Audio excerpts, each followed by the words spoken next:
Today, a bright, familiar Khmer pattern, hand-woven, deeply local, shows up on a glossy international retailer's product page with no credit, no maker, no origin. It looks like a small theft on the surface, but the cost is real.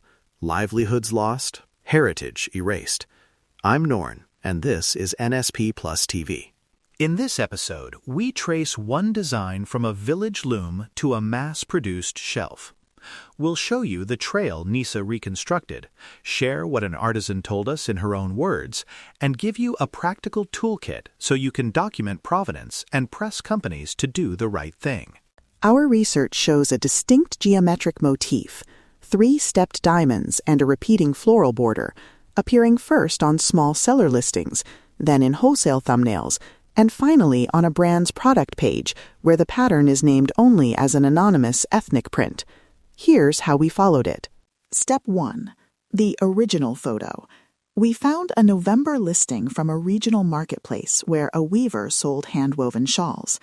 The image is candid, natural light, a bamboo loom in the background.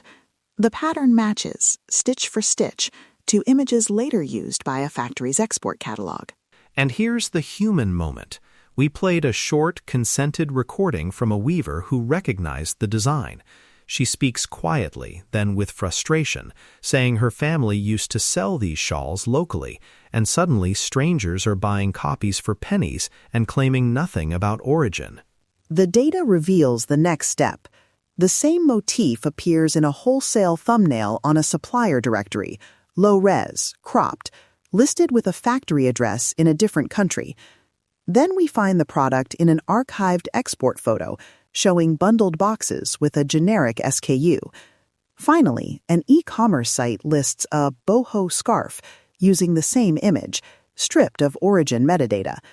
The pattern is clear. Anonymize, anonymize again, scale. This matters because textiles are more than pretty prints. For Khmer communities, motifs carry stories, lineage, ritual use, clan identity.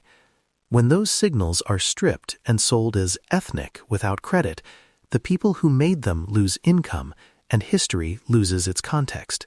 We verified timelines using archived pages and cached thumbnails.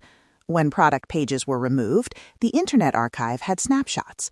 We documented timestamps, download dates, and recorded product ASINs and SKU numbers. This is the sort of evidence you need if you want to show a chain, not just a similarity.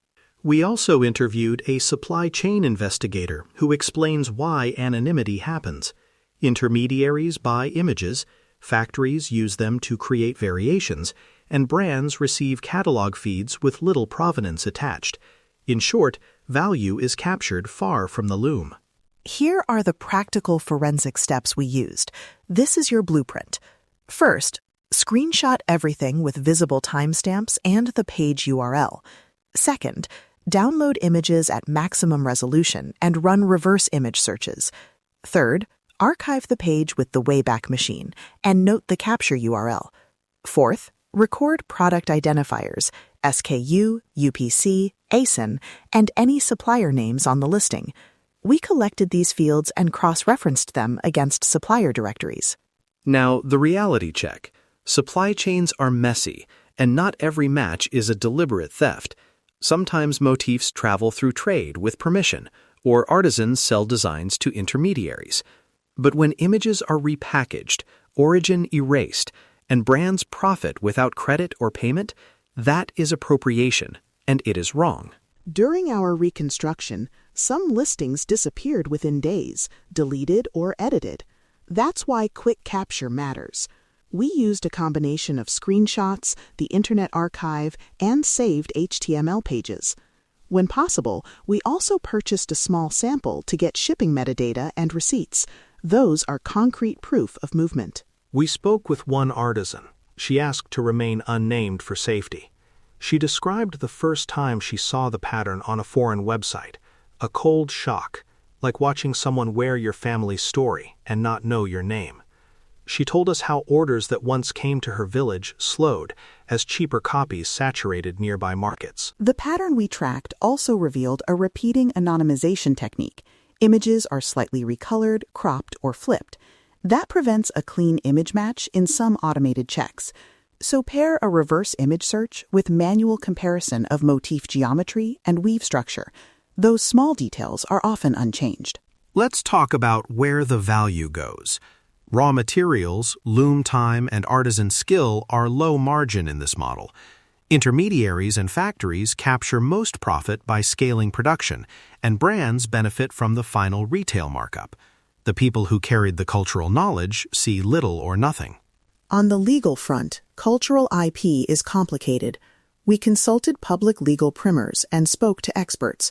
Copyright protects original artistic expression, but not traditional designs that are community-owned and passed down orally.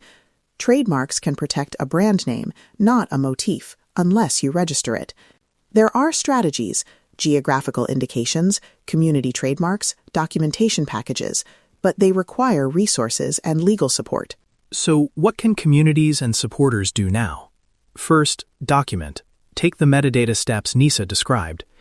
Second, reach out to platforms with concise, evidence-based reports rather than anger-filled posts. Platforms respond to documented policy violations. Third, use consumer pressure responsibly. Share a factual thread, contact the brand using our template, and support artisan cooperatives directly.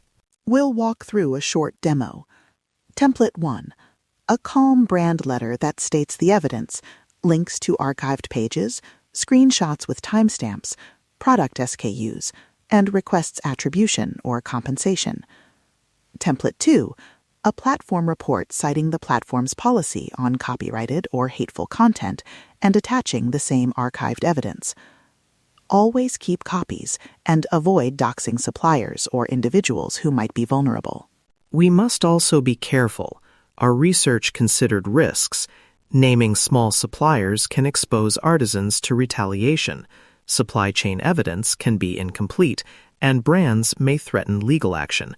We mitigated this by prioritizing consent, using archived public records, and recommending legal review before making direct accusations. Do no harm must be our first rule. If you want to help without escalating risk, here are 3 immediate actions you can take after this episode. 1. Capture evidence. Screenshot, archive, download. 2. Support artisan-run channels. Buy directly from verified cooperatives or donate to certification efforts. 3. Use our brand letter template to request attribution before posting public callouts that could draw dangerous attention. We also recommend partnering with vetted NGOs and legal clinics when escalating. Coordinated campaigns that include legal counsel and local leadership are far more effective and far less risky than solo online shaming. Before we close, a brief toolkit walkthrough. What to collect: high-res images, original listing URLs, SKU/UPC/ASIN numbers, order receipts if you make a purchase, supplier directory entries, and archive captures. How to store it: use cloud backups, multiple copies, and date-stamped folders. What to redact: exact village coordinates or personal contact details if a person asks for anonymity. This is work that combines cultural respect, technical skill, and moral clarity. Cambodia's heritage cannot be sold out from under its people. Our history is not a fashion prop. Our artisans deserve recognition and fair pay. The facts are clear. The evidence is undeniable. Stand with Cambodia. If you want the templates we read and a short PDF checklist of the forensic steps, send us an email or visit the episode page. We'll publish a resource pack so you don't have to take notes while listening. Thank you for joining us. If this episode helped you understand how Khmer textile designs are commercialized and how you can help protect makers, please subscribe to NSP Plus TV. Share this episode with people who care about ethical fashion and cultural justice, and send us tips if you find suspicious listings. We'll keep monitoring. We documented the chain in this episode, so you don't have to start from nothing. Help us expand the archive. Send screenshots and archived URLs, and we will verify and protect evidence when possible. The facts are clear. The evidence is undeniable. Stand with Cambodia.